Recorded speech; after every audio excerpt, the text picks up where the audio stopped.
Ça parle très clair. dans les deux paraboles, telles que la Bible définit le fonctionnement du monde, les entités du mal, dont le diable, le père du mensonge, est à la tête de... En fait, le diable, il est à la tête de ces anges déchus, les démons. Le deal, les pactes se font avec l'ivraie. Rappelle-toi, ce sont les mauvais disciples, ceux qui mangent la sainte scène de la chair, de nos rôles sociaux, de nos différents compartiments. En fait, ils donnent nos vies en sacrifice aux entités pour, en échange, recevoir la gloire, la richesse. Tu vois, il dit, je dois aller m'occuper des bœufs, je dois aller dans mon champ. Et l'autre, le dernier, il dit, oui, je viens de me marier, donc j'allais... Ce mariage-là, aussi, il l'a sûrement acquis tu vois, la richesse et la chance. Tu vois, la chance, lui, il a la chance d'être marié. Le rôle, tu vois, la chance dans les rôles des différents compartiments. Donc, être habité par un esprit se traduit physiquement par le fait qui a été invité à la fête finalement. Les pauvres, les estropiés, les aveugles. Ok. Ouais. Tu te souviens que dans Marc, on a dit ils chasseront les démons, les malades guériront. Donc on comprend que quand on est malade, on est habité par un démon. Un esprit, Un esprit. Et donc le deal, c'est qu'ils donnent le matériel, le champ à ces personnes-là. Et ces mêmes personnes-là vont prendre un proche qui vont sacrifier. Et il va être aveugle, estropié et tout ça. Et ça, c'est un esprit qui habite. Parce que je viens de dire qu'un esprit, quand il habite un corps, il se sent bien. Oui, tout à fait. Tu vois. Et donc, en fait, qu'est-ce qui se passe et tout. Donc, ceux qui sont invités à la fête, ce sont la personne, je répète, aveugle, pauvre, estropié. Par exemple, le célibataire, le contraire de celui qui est marié. Il est célibataire, il a un enfant, il est sans emploi. Pourtant, il est diplômé, tu vois. Et c'est tout ça qui vont à la fête. Mais Dieu ne va jamais prendre le pauvre, en fait, le pauvre qui... Est-ce qu'il va prendre le pauvre lambda? Quel pauvre il va prendre? Le pauvre qui se sait pauvre, qui se connaît comme étant pauvre. Serre-moi la main. Je serre. Le pauvre. Donc quel aveugle? L'aveugle qui se reconnaît en tant qu'aveugle. Amen. Donc la femme battue qui est devenue, la femme soumise qui est devenue, qui sait qu'elle est soumise en fait. Merci. La femme battue qui sait qu'elle est soumise. Donc c'est pas tout le monde qui va inviter. Pas celle qui n'est pas encore au courant. Et donc celle qui se regarde ouvertement dans ses schémas familiaux.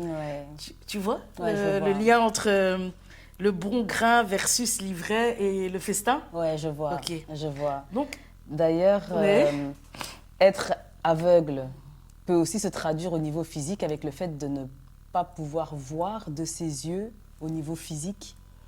Mais ça peut aussi se traduire au niveau spirituel, au niveau des liens invisibles, du wifi, dans le sens où l'aveugle spirituel ne voit pas dans quoi il est de mauvais et ne sait pas distinguer non plus le bon du mauvais, n'ayant pas justement ce discernement. Exactement. Et il reste dans cette mauvaise situation, comme la femme battue, dans ton exemple. Hein. Et la femme aussi qui répète, pour répéter un truc, c'est qu'il faut être aveugle. Voilà, elle ne doit pas savoir. Si tu te fais aussi voler plusieurs fois, c'est que tu es aveugle à ta réalité. Exactement. Donc dans un premier temps, elle est soumise sans même savoir qu'elle est soumise. Puis quand elle sait qu'elle est soumise à un homme violent, elle se reconnaît comme victime. Et donc c'est cette femme-là qui est invitée au festin. Voilà. Qui est invitée au festin. Parce que si elle ne se reconnaît pas, Dieu dit ne touchez pas. C'est ça. C'est ça. Voilà. Ouais. Et donc, et du coup, elle se reconnaît comme victime parce qu'elle voit du coup spirituellement. Et c'est à partir de là que lorsqu'elle a vu, donc elle n'est plus aveugle et qu'elle peut commencer à travailler sur elle, comme tu le disais, pour être tournée vers soi et se donner et quand on dit spirituellement, entendons-nous bien, c'est le travail qu'on ne voit pas. Spirituellement, ça n'a rien de magique. C'est juste de se dire, dans ma famille, il y a telle chose qui se répète. Dans ma famille, on va prendre l'histoire de la veuve, il y a trop de veuvage. Dans ma famille et tout, les traditions sont encore très, très présentes. On ne choisit pas notre amour. Tu vois, il y a des gens, certaines cultures et tout ça, on leur impose leur mari. Tu vois, c'est ça. Dans ma famille, voilà, les gens ne dépassent pas un certain âge. C'est ça, voir spirituellement. C'est ça, exactement. Voilà, tu vois. Exactement. Et donc, je ne sais pas si tu veux rajouter quelque chose. Non, j'ai fini. La logique dans ces paraboles et dans les miracles est qu'en chassant les démons, les aveugles voient. les estropiés marchent. Ça, c'est ce qu'on a lu dans Marc. Les estropiés marchent. Les pauvres s'enrichissent. Et donc, le mauvais disciple est détrôné de sa richesse, de sa gloire. Ouais. Parce qu'en fait, il y a un pacte, il y a un deal. Si les démons, ils ne peuvent pas habiter de corps, ils ne vont pas, en fait, enrichir le gars. Ouais. Tu vois, et donc, est détrôné de sa richesse, de sa gloire, de sa chance. Et c'est pour ça qu'on appelle la fin du monde. La fin du monde, c'est le réveil des personnes endormies. C'est ça. Tu vois, la fin du monde, de la domination du serpent sur les nations. Des anges, la domination des serpents sur les nations, avec les anges déçus, les disciples du mal. C'est eux, en fait, qui sont à la tête du monde. C'est ça. Les anges déçus, le père du mensonge, Satan, avec les disciples du mal. Et du coup, la fin du monde devient belle, en fait. Oui. Mais non, mais mauvaise pour ceux qui étaient, mauvaise pour ceux au pouvoir. Oui. Pour l'ivraie, ça se renverse, tu vois. Et donc, l'ivraie ne brille plus au travers de la douleur du bon grain. L'ivraie ne brille plus au travers de la douleur du bon grain. Donc, le mari violent ne peut plus assouvir sa violence, vu qu'elle n'est plus là pour servir de punching ball. Ouais. Tu vois, c'est la séparation grâce à la guérison possible à partir de la richesse intérieure que l'on cultive. C'est pour cette raison qu'on est invité au festin pour manger la nourriture de l'esprit et de l'âme. C'est à ça que sert ce festin. Oh, yes. Tu vois, c'est pas, il les invite pas juste pour être truc. Il se reconnaît comme estropié et tout ça. Et à partir de ça, il va raisonner avec lui de ce qui lui sort de cette condition. Oui, et donc, chasser les démons correspond du coup à séparer les bons grains des mauvais grains, donc à séparer les bons grains de l'ivraie aussi. C'est la même chose. En fait, mais on arrive à cette séparation-là, les anges arrivent à ce niveau-là, et je le crois vraiment, les anges peuvent arriver à ce niveau-là que si nous, on a fait la première part d'être dans notre dialogue intérieur. Ok. Parce qu'en fait, c'est Dieu qui chasse ces entités à partir du travail qu'on a commencé. Ouais. En fait, on dit on est le miracle. Et donc, en fait, Dieu, il est en nous. C'est notre perception intérieure qu'on s'autorise à regarder et à regarder. Ouais. Donc, une fois la résurrection intérieure, on passe de la guérison au miracle dans nos compartiments. On devient le miracle, comme j'ai dit, et on produit des miracles comme Moïse. Une valeur ajoutée pour son entourage. Une valeur ajoutée pour son entourage. Dans le monde de la Bible, les grands qui ont fonctionné, il y a eu Moïse, il y a eu Abraham, il y a eu Joseph, il y a eu Esther, voilà, il y a plusieurs gens. Mais dans le monde qui nous entoure, le monde, il a fonctionné. Ils ont aussi leurs héros. Einstein, avec, qui a introduit pour le monde la physique. Tu vois qu'il s'est développé. Mais ça a été aussi une plus-value pour la physique, on en a tous besoin. C'est ça. Newton, la loi de la gravité et tout ça. Il y a plein de gens, celui qui a inventé, toutes les choses qu'on a ici, ça vient de grands penseurs. C'est ça. Ça ajoute une plus-value pour la communauté scientifique. Oui, mais tous ces grands penseurs et tous ces grands héros ont fait un travail, rien à voir avec eux. C'est vrai. Mais c'est au service de la science dure et des biens matériels. Oui, exact. Et souvent, en fait, tu vas voir, on va te dire et tout que les philosophes, les grands penseurs et tout, souvent et tout, c'était des dépressifs, des addictifs, tu vois. Ouais. Donc, mais si tu vas regarder, par exemple, les héros de la foi, eux, c'était des gens qui avaient fait un grand travail intérieur. C'est pour ça que Jacob, on lui change d'identité et tout, parce qu'au début, c'était un usurpateur et tout, et après, il grandit. En fait, il y a les héros de la Bible, on ne parle pas de la même intelligence. Ça, oui. C'est pas la même dimension. Et donc, tu vois, il y a les héros tournés au service de la richesse matérielle, mais il y a les héros au service de la richesse intérieure. C'est ça. Ouais, je vois. Tu vois. Et donc, comme je répétais et tout, je reprends, il y a les héros, les leaders de la Nouvelle Alliance, issus de l'arbre de vie, ceux que j'ai cités, Joseph et tout ça, et à ceux de l'ancienne, où Satan a pour père, dans la répétition et tout, du monde moderne, du monde matériel. C'est l'arbre de la connaissance du bien et du mal. Ouais. Et tout le monde, en fait, c'est dans... On dit hein, la modernité, la révolte industrielle et tout ça, c'est toute une intelligence tournée vers à la merci du monde matériel. Ouais. Donc voilà. Ouais. Ok, et alors un autre lien entre ces deux paraboles pourrait être aussi le fait que l'invitation au festin est pour les bonnes herbes, donc pour ceux qui font partie de l'arbre de vie. Et après le festin, c'est la guérison parce qu'ils auront mangé, donc ce qui leur permet de guérir. Ce qui impliquerait, comme tu l'as dit, hein, le fait que les aveugles puissent voir, que les pauvres puissent s'enrichir et que les estropiés puissent marcher. Et l'ivraie qui avait refusé l'invitation se verra détrôné quelque part. Oui. Okay. Et donc tu comprends qu'en fait, le chant, le bœuf, le mariage, c'est ceux qui brillent. Mais ça brille parce que l'autre reste dans sa condition d'estropié. Non, il reste dans sa condition d'estropié sans vouloir la voir, en étant aveugle à sa construction. Et donc c'est comme si tu t'imagines que moi je suis dans ma condition d'estropié et ma douleur est reliée à quelqu'un qui a son chant. Et donc au plus je travaille, lui en fait son chant, c'est comme si en fait ça commence à être brûlé, ses affaires commencent à plus marcher et tout des trucs comme ça. Et quand je suis pleinement en fait quand tu fais ton travail intérieur pleinement, et puis il se retrouve, oh mon champ a brûlé, moi, j'ai plus mon mariage et tout ça. Et voilà. C'est le système de pourcentage aussi hein, que tu expliques. Exactement. D'abord, il a un petit pourcentage. Le champ de l'autre, il est bien, il est fleuri. Il donne Et tu te rappelles un peu quand j'ai expliqué, quand Fabrice décède, et à un moment, en fait, toute la famille, il y a une réussite, il y a le mariage, le bien immobilier. Quand on se sépare et tout, il y en a un qui perce dans un certain sport et tout ça. Je suis désolée, il faut appeler un chat un chat. Exactement. Il faut oser exposer la vérité. C'est ça. C'est pas... Pour moi, c'était pas net. Et encore une fois, personne se présente au tribunal. Il ne se présente pas là où il y a eu sa situation parce qu'il y a un côté où... S'ils se présentent là où sa mort a été, c'est comme s'ils allaient à l'encontre de leurs avoirs. Bien sûr, c'est bien sûr. C'est comme vouloir que leur champ puisse être détruit. Je me permets d'avoir les yeux ouverts, de regarder, je dis ce que je vois. C'est ça. Et c'est ça l'esprit de vérité. C'est pas facile ce que je fais, mais il faut parler. En fait, j'ai la responsabilité de mon mariage, de mon foyer. Chacun porte sa croix. C'est ça. Tu vois? C'est ça. Voilà. Ah ouais. Yes. Voilà. Du coup, si possible, est-ce que tu peux nous faire part d'un festin qui sépare le bon grain de l'ivraie? Ah, j'aime cette question. Donc, je vais te citer des phrases. Ouais.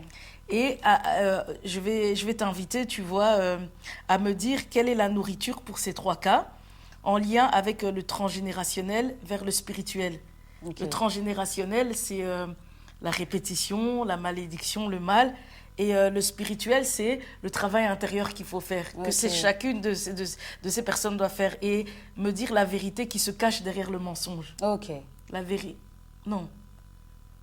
La vérité qui se cache. Oui, la vérité qui se cache derrière le mensonge. Donc on va aller phrase par phrase. Ok. Regarde. Sois concentré. J'avais 16 ans, il était à l'université lorsqu'il m'a transmis le sida. Le VIH, on va faire plus proche. Lorsqu'il m'a transmis le VIH, j'ai appris sa mort hier. Aujourd'hui, j'ai 23 ans et je me sens comme morte à cause de lui. Ok.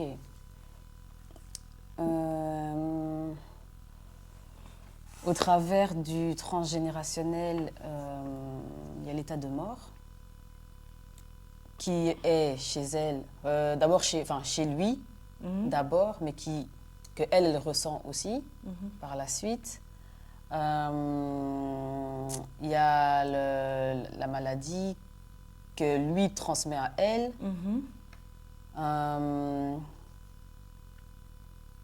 Et donc, répète un peu ta phrase. J'avais 16 ans. Il était à l'université lorsqu'il m'a transmis le VIH. Okay. J'ai appris sa mort hier. Aujourd'hui, j'ai 23 ans et je me sens comme morte à cause de lui. Oui, c'est comme si elle reprend ses conditions à lui. Donc lui, il était à l'université, enfin, il avait l'âge d'être à l'université. Elle se retrouvait avec l'âge d'être à l'université, mais dans un état de mort.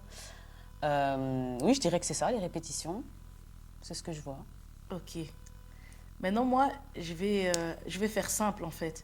Dans cette situation, qu'est-ce qu'elle fait? Si on prend le lien par rapport à la parabole de l'ivraie et du bon grain, en soi, elle donne de la puissance à celui qui lui a donné le VIH. Ah ouais. Tu vois? Ouais, Et tu as bien fait. Quel est le problème ici? C'est qu'elle se retrouve à avoir la maladie. Elle a la maladie et tout ça. Maintenant, c'est qu'elle doit faire, comme tu as bien dit, il y a la maladie et il y a la mort. Mais en soi, la mort de cette personne-là n'a rien à voir avec sa mort à elle. Mais elle a réussi à avoir la maladie. Et souvent, quand c'est comme ça, il faut étudier son arbre. Pourquoi la maladie est venue m'atteindre? Tu as vu que moi, je me suis retrouvée à ne pas, des fois, au départ, me protéger. Mais la maladie n'est pas venue. Tu vois? Et donc, s'il y a la maladie dans son histoire, toi, tu as fait un lien entre l'étranger et lui. Mais ils ne sont pas de la même famille. Lui, il a le VIH de son côté. Mais pourquoi chez elle, ça l'atteint? Il faut voir dans son arbre à elle. Et si on doit mettre le bon grain et l'ivraie, qu'est-ce qu'elle dit? Je me sens morte à cause de lui. Je me sens morte à cause de lui. Ça ne te parle pas? Je me sens morte à cause de lui. Elle se comporte comme le bon grain avec un peu de pourcentage. C'est vrai. Elle regarde pas sa responsabilité à cause de lui. Est-ce que c'est juste de dire ça? Comment elle donne du pouvoir à l'ivraie et elle prend pas ses responsabilités? Elle dit à cause de lui. Mais elle aurait pu se protéger, non? Aussi. Et donc, voir ses responsabilités, c'est quoi? J'étudie, en fait, pourquoi il y a la maladie qui est dans mon histoire. Ça renvoie à quoi? Quelles sont les raisons pour lesquelles je suis tombée malade? Et qu'elle voie, je ne me suis pas protégée. Je vois. Ici, en soi, c'est pour ça que je disais, je n'accuse pas les familles autour. Je regarde là où, en fait, j'ai failli. J'avais mon vide affectif que je devais traiter, mais qui n'était pas traitable parce que j'étais encore enfermée par certaines blessures qui ont été occasionnées par mon environnement extérieur. Donc j'ai vu un truc que je pensais avoir traité parce que je l'ai travaillé, mais qui me bloquait encore. Ce que j'appelle malédiction et envoûtement. Donc, pour pouvoir être maître de son existence, c'est se dire, je n'ai pas mis de protection. C'est ça. Là où elle donne du pouvoir aux mauvaises herbes. Pourquoi? Parce qu'elle dit, c'est à cause de lui que je suis morte. Elle prend pas ses responsabilités. Exactement. Et dire que oui, la famille l'a sacrifié parce que je reconnais bien que Fabrice n'avait que 15%. En soi, être père, être époux, demander aussi de faire un travail intérieur. Et donc, c'est en collaboration avec son manque de travail intérieur qu'il a pu être à la mort. Tu te souviens, il ne prenait pas assez soin de lui. Il dormait pas assez. Il était toujours tourné vers les autres à aider. En fait, son besoin, c'était de combler sa carence affective, à chercher à plaire aux autres. Tu vois? Tu es prête pour la... Et donc ici, qu'est-ce qu'elle fait? Elle ne porte pas sa croix, ne voit pas ses responsabilités et ne s'est pas protégée. Et elle cherche un bouc émissaire qui la bloque dans sa répétition. Tu vois? La parabole, le bon grain et le mauvais grain. Et pour... Ça, on est dans le bon grain et le mauvais grain. Pour pouvoir être invitée à la fête, il fallait qu'elle dise « Je ne me suis pas protégée ».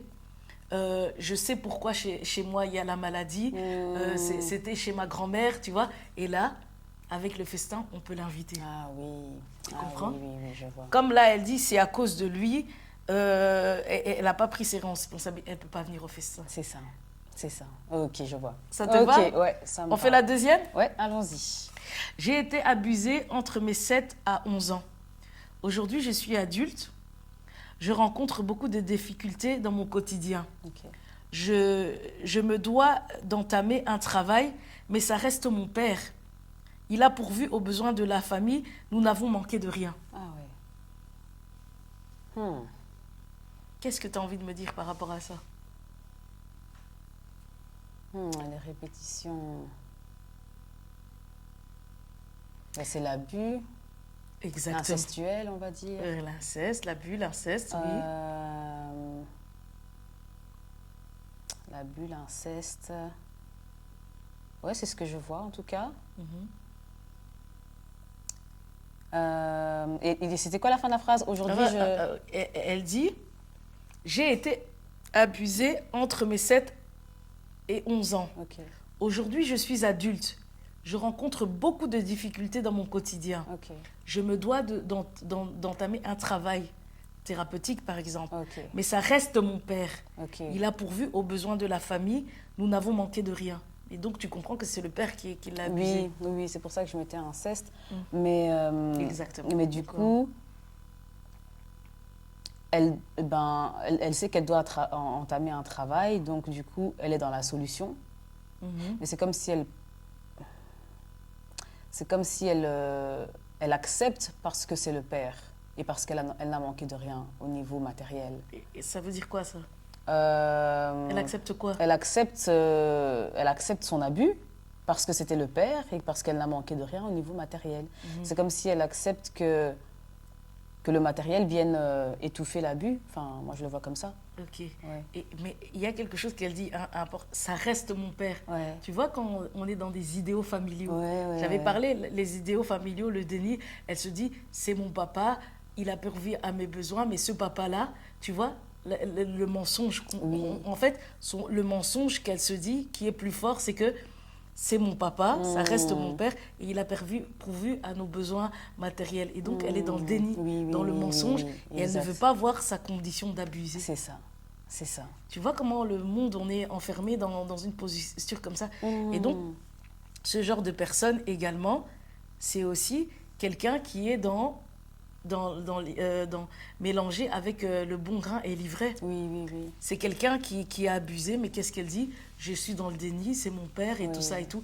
Et donc, il y a des personnes comme ça, ouais, c'est mon père, c'est mon frère et tout ça et tout.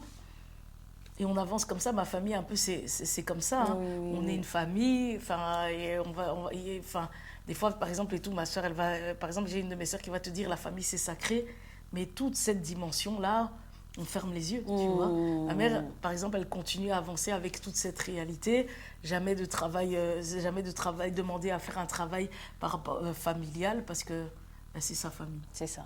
Ouais. Elle préfère regarder la famille à tout ce que moi, je suis en train de regarder derrière. Je regarde la polygamie, l'inceste et tout, des trucs comme ça. Donc moi, à la différence de cette fille, j'ai ma place dans le festin.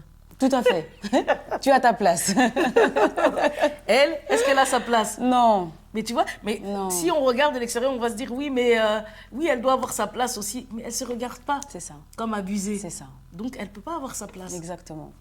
Elle, elle regarde pas comme abusée. Elle regarde juste la fille à son père qui n'a manqué de rien matériellement. Exactement. Donc, elle n'est pas malade. Non, c'est ça. Comme j'ai été bien, ça va. Oui. Au niveau matériel. Donc, tu comprends pourquoi Dieu ne peut rien faire. Et avant, on disait que oui, mais Dieu n'existe pas parce qu'il y a le mal. Mais le mal, c'est nous qui choisissons de ne pas le voir. Ça va, ça te parle? Ce sont des bons exemples? Ça me parle. Je continue? Ouais. Et tu sais, en fait, j'ai même envie de donner un exemple. Il y a un moment, Fabrice et tout, tu te souviens quand j'expliquais que, oui, il a grandi chez son oncle et il sentait que l'oncle, enfin, des fois, la femme en question faisait payer à Fabrice les disputes qu'elle avait avec l'oncle. Et des fois, il sentait qu'elle déversait sur elle. Et un jour, qu'est-ce qu'il me dit? Il me dit, oui, mais aujourd'hui, je comprends et tout ça, je suis plus fâchée contre elle parce que déjà, en fait, quand je suis venue vivre chez elle, on lui a imposé de prendre soin de moi. Elle était jeune et tout ça. Qu'est-ce qu'il fait? C'est la même chose que l'exemple, en fait. Ouais. Tu vois? C'est ça. C'est nier son mal-être parce que elle était dans une certaine condition. Et donc, condition. à ce moment-là, elle a 19 ans, on lui a imposé. Et donc, ça va. Moi, on peut me faire souffrir. On peut me faire la vaisselle. On peut mettre mes affaires dans un sac poubelle. On peut me mettre en retrait. Ouais, je vois. Est-ce que... Regarde. C'est brutal, ce que je vais dire. Mais il faut regarder la vérité en face. Qu'est-ce qui s'est passé? Est-ce qu'il est invité au festin? Non. Il est où? Il est mort. Ouais. Effectivement. Et c'est ça qu'il faut oser regarder. Ouais, tout à fait. Ça joue.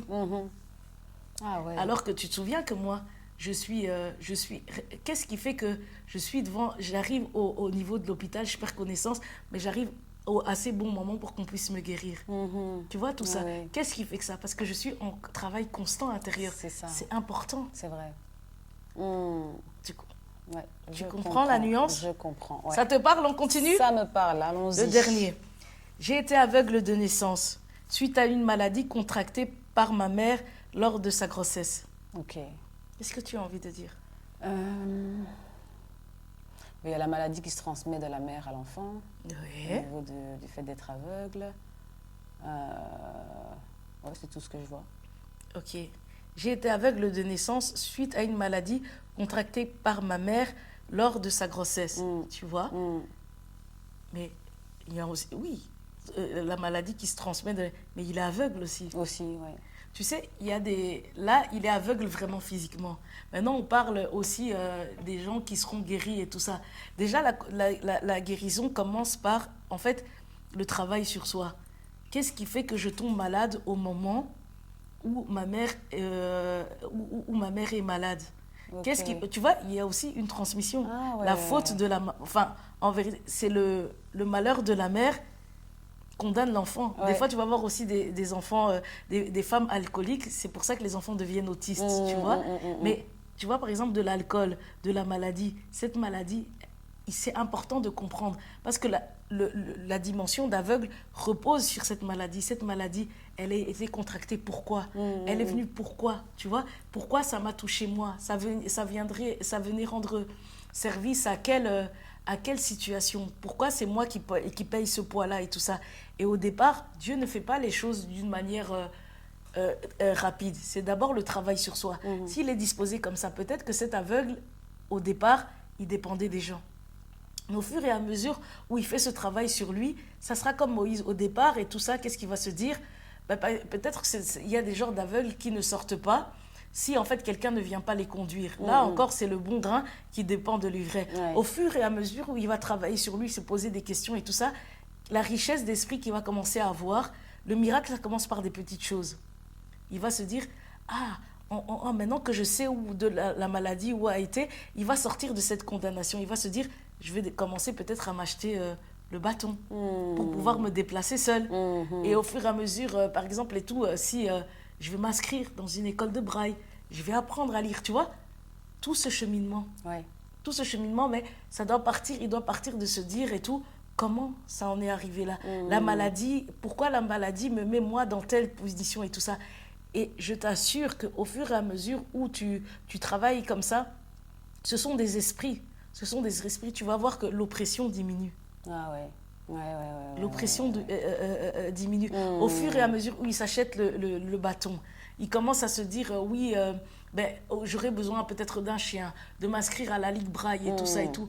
Au fur et à mesure, tu vois. Je vois. Et des fois, ça peut déboucher où, peut-être ça ne sera pas... les miracles, on n'est pas encore arrivé là, mais ça peut déboucher où on va se rendre compte que ce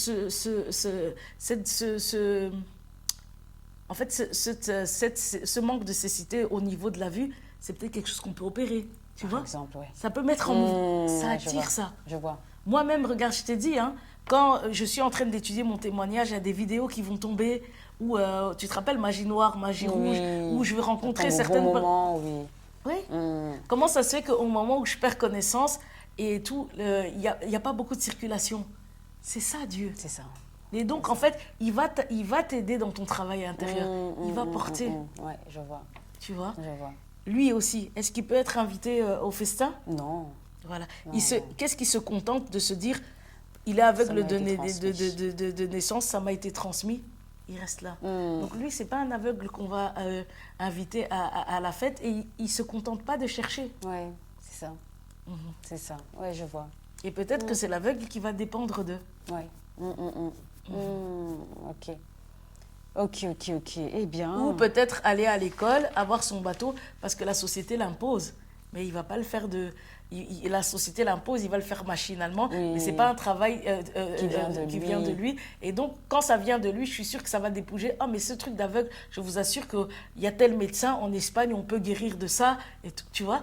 Le temps qu'on arrive à cette dimension de miracle, là où en fait on atteint un certain pourcentage et tout ça, Ça, c'est voilà, voilà, c'est au fur et à mesure, on atteint un pourcentage. Peut-être que travailler sur lui, ça va l'aider à développer les autres sens fonctionnels. Aussi, ouais, je vois. Je vois. Et se dire qu'il a du don, par exemple, pour la musique, qu'il entend. Tu vois, tout ça, c'est quand on est connecté sur soi. On va se dire, mes yeux ne fonctionnent pas, mais il y a d'autres choses sur lesquelles je peux viser plus. Exact. Je vois. Alors, ça te parle? Ouais, ça me parle. Ouais. Ça me parle. On est presque arrivé.